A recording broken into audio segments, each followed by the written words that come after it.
and I would love to introduce them to come and present and give an address on what really matters from an institutional perspective. What are they looking for in terms of deploying capital on the continent? So in that light, I'd like to invite Mr. Steve Draper, Senior Investment Officer, Real Estate, Washington State Board, USA. All right, well, good afternoon. It is a privilege to be here today to share a few thoughts with you. I will attempt to address in a relatively short period of time broadly how the Washington State Investment Board views potential real estate investments in Africa. And I hope to provide a basic understanding of what interests us and what doesn't. I can't speak to what would be of interest to other institutions, but I suspect some of what I will say will be similar to their interests, and part of it will be a bit obvious and a bit boring, but then other parts of this, frankly, will be unique to the WSIB. By way of background, WSIB is essentially the investment manager for the state of Washington. We invest approximately $130 billion of investments, including $100 billion of pension fund money, another $17 billion of workers' insurance funds, and then other monies such as permanent funds and educational endowments. The WSIB's property portfolio is approximately a gross value of $30 billion US, net of leverage that would be about $17 billion as it stands today. We're invested in 46 real estate operating companies globally, invested in over 25 countries. I'll come back to the operating company matter a bit later. By way of context for this meeting, the WSIB has been investing in real estate in the developing world for over 20 years. We were early movers into a number of markets, Mexico, Vietnam, several countries in Central and Eastern Europe. We entered some other markets more cautiously, including Brazil and India. I hope that our actions over time demonstrate our commitment to the future growth markets of the world. We currently own real estate operating companies in several developing countries. We've learned a great deal along the way, both via successes and by making mistakes.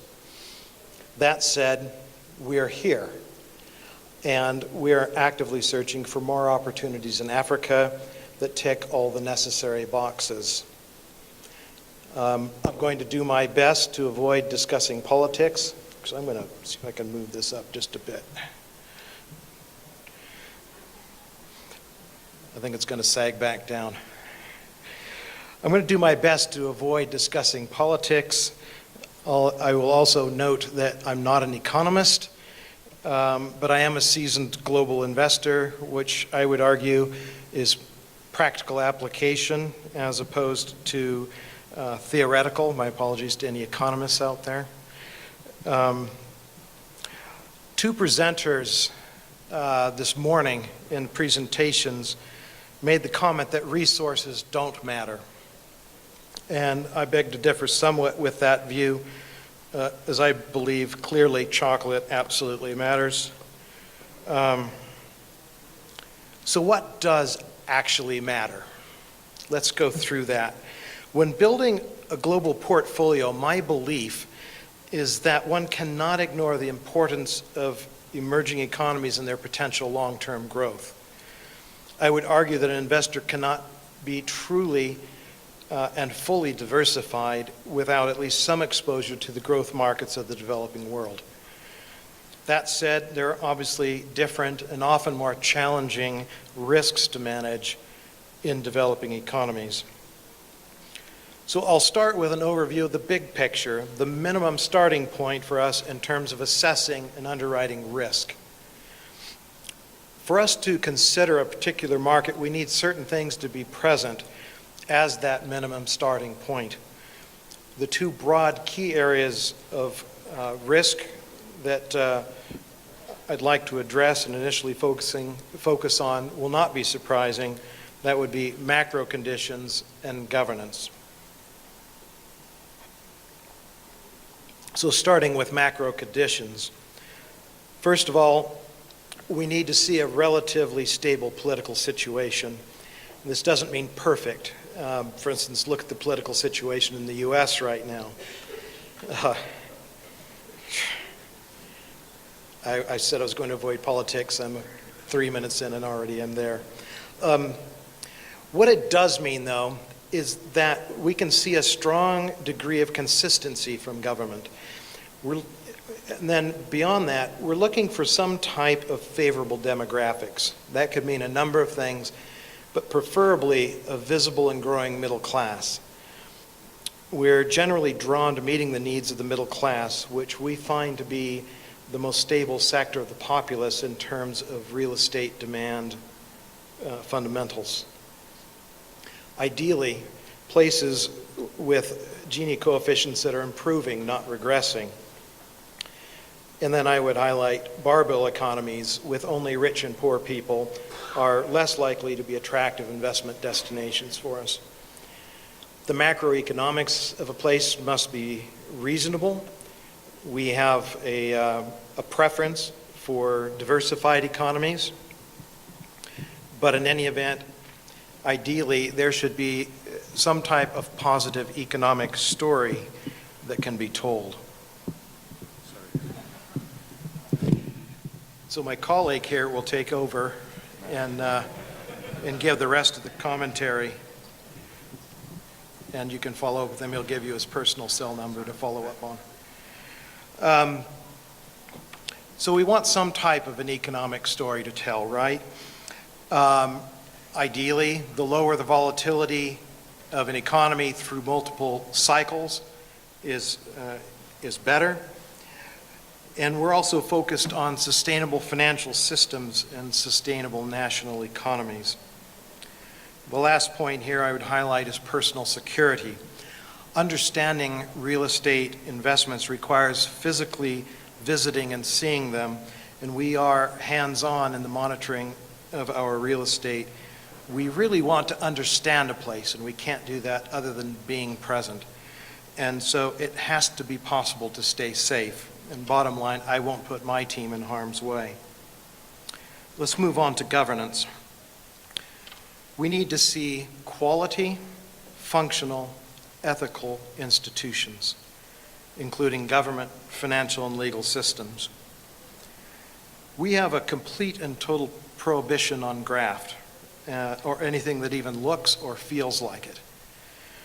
The documents we sign with our investment partners are highly punitive for any act of dishonesty, let alone crimes such as bribery, and our threshold tolerance is $0. Some investors may be willing to hire consultants to do dirty work for them and then look the other way. We do not do this.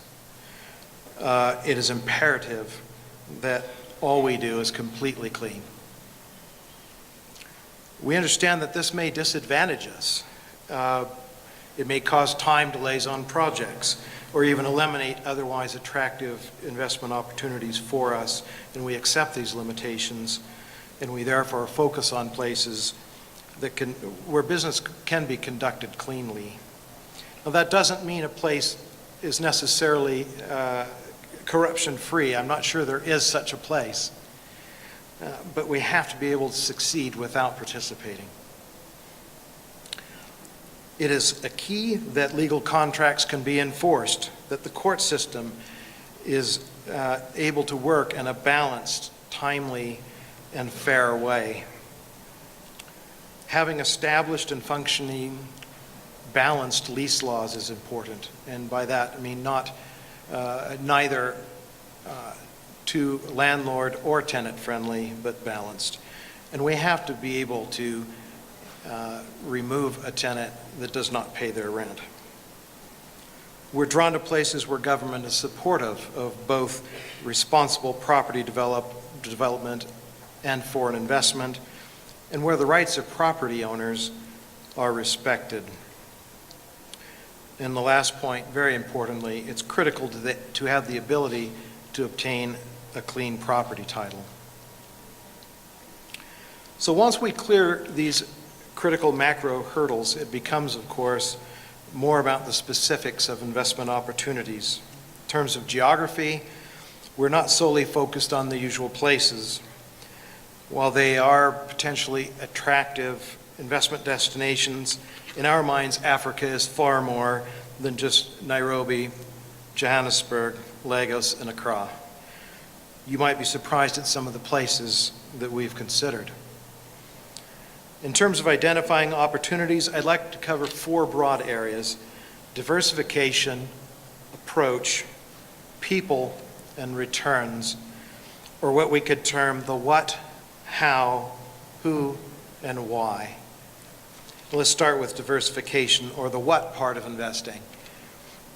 Diversification gained by investing in a market can be muted or even substantially nullified by making the wrong types of investments.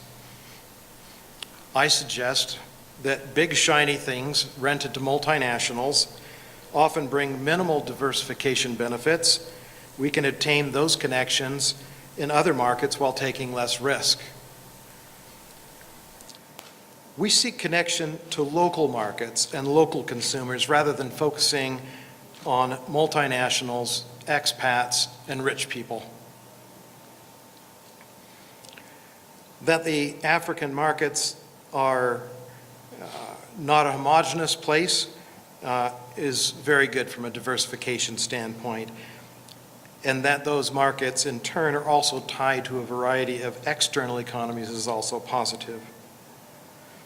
As noted previously, our preference is to focus on middle-class consumers.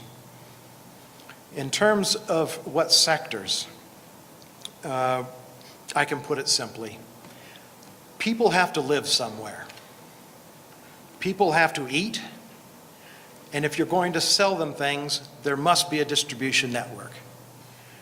So first and foremost, we focus on housing. This is nearly always where we start in a new geography. Shelter is a fundamental need of all people, and the lack of appropriate housing sadly represents a problem of overwhelming magnitude throughout the world.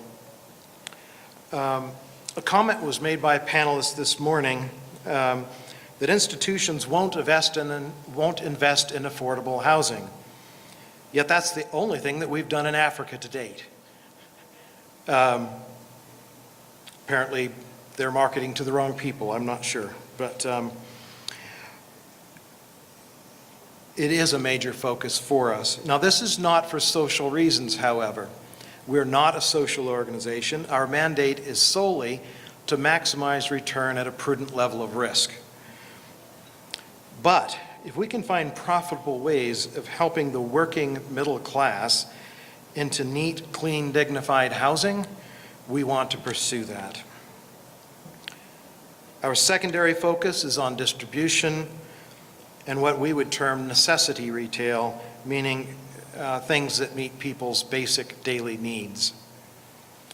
We avoid offices and shopping malls. We simply don't do them. Now, our peers, their portfolios are often 60%, 70% or more in those two sectors, offices and malls. For us, it's less than 5%. For instance, we own only one mall globally amongst a property portfolio of 30 billion. And we bought that one to tear it down and to build housing on it. Additionally, nearly all of the offices we own, we acquired by foreclosing on failed loans, as opposed to properties we actually intended to own as equity investments. We have a strong preference for a more granular approach to investing. So in other words, we would rather accumulate a larger number of smaller properties than to own big, shiny things. People are often surprised that an institutional investor of our size would bother with such small properties, but we actively pursue them. This strategy provides us with better diversification, better risk management, and as a wise man once said to me, to avoid big losses, avoid big positions. And in general, We have a preference for established infill locations rather than those on the periphery. Our approach to investing doesn't seem that novel to me, but it does differ from most of our institutional peers. Let's spend a few minutes on how. The key word here is focus. We have a long-term focus. Our intent is always that we will be investing over many years. Our typical partnership is at least 15 years in duration, and we have one partnership with whom we just celebrated our 30th anniversary in business together. We're focused on income generation rather than on short-term profits or creating quick exits. The purpose of our investments is to make ongoing pension payments to retirees. And as I often say, I can't pay benefits with IRR. So if we sell a good property, we simply have to reinvest the return funds in another property which may or may not be better than the one we sold. We're ultimately seeking opportunities where the level of current cash yield compensates appropriately for the risks to be undertaken. In that way, that we're not banking on the uncertainties around future appreciation.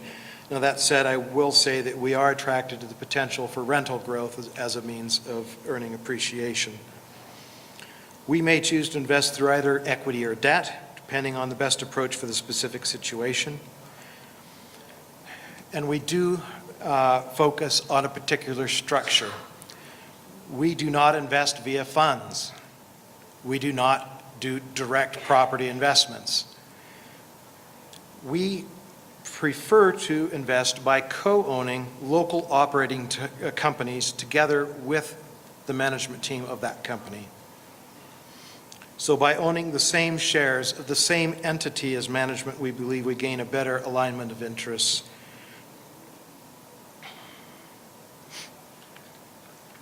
Now, this generally means also no other investors with us. We've found that institutions that believe they are like-minded investors are generally not like-minded for any meaningful period of time, and it's much easier to find common ground with our local partners than with other institutions.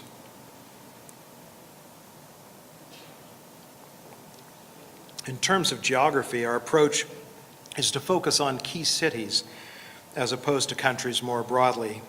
We want to invest in places of influence and which are likely to have sustained and growing impact going forward. We prefer to focus on tighter geographies rather than spreading out across the entire country. And we have patience. We'd rather take the time to do things right than to do them quickly. In our opinion, people are the single most important success factor in real estate investing, so let's talk about who. Our biggest challenge as investors is to find experienced, like-minded, strongly ethical local partners. And this is true everywhere in the world, including in the U.S. And as noted, we're looking for focused local partners who are willing to work exclusively with us. We're looking for people who are willing to build or buy fairly boring things. Again, smaller properties as opposed to big shiny things. Who are willing to take a patient, long-term, income-focused approach to building their own personal wealth. People willing to put their entire energies and their financial resources into one focused partnership. The last point here would be we're looking for creative people. Not just those who will recycle the same tired ideas and approaches.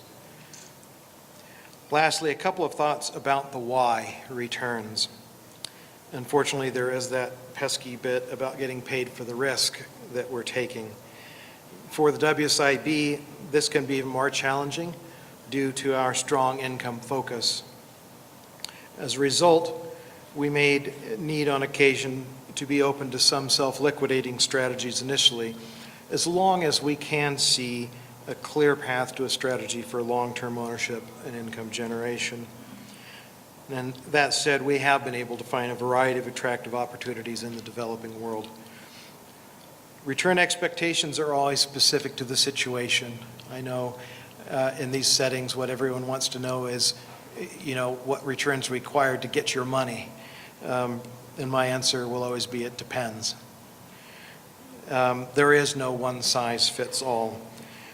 But I will say that in our experience, in many cases, the opportunities in Africa we've underwritten have struggled to compensate sufficiently for the risk present. We've often found people selling African real estate also to have unrealistic expectations for pricing, especially with regard to land. So to summarize, we need the following. We need to see attractive macro conditions, including reasonable political and economic stability and a stable and growing middle class. We need strong governance rights, including the ability to enforce contracts and to obtain a clear property title. We need investments that provide us with diversification. We seek a more granular approach rather than big shiny things. We need strategies that will be relevant over the long term, through which we can ultimately generate income. We need local experts as our partners, who embrace the same approach to real estate investing as us and who are people of unquestionable integrity. And lastly, we need to be compensated for the risk we're taking. The opportunity set in African property investment over the next 20 years is potentially staggering. And we want to find ways to participate in that story. I can't say today how that will ultimately look, but we are committed to exploring the various options in hopes of identifying appropriate opportunities. We are patient. Yes, there are challenges, but if it were easy or obvious, the opportunity would already be passed. So thank you very much for your time. Do we have a few minutes for questions or no? We can take one or two questions. Somebody, and I will also point out, if you have questions about how to get money from us, in the front row is Philippe Moulin, who is part of our team at Washington, and I delegate all the dirty work to him. Okay, apparently no questions. Very good, thank you.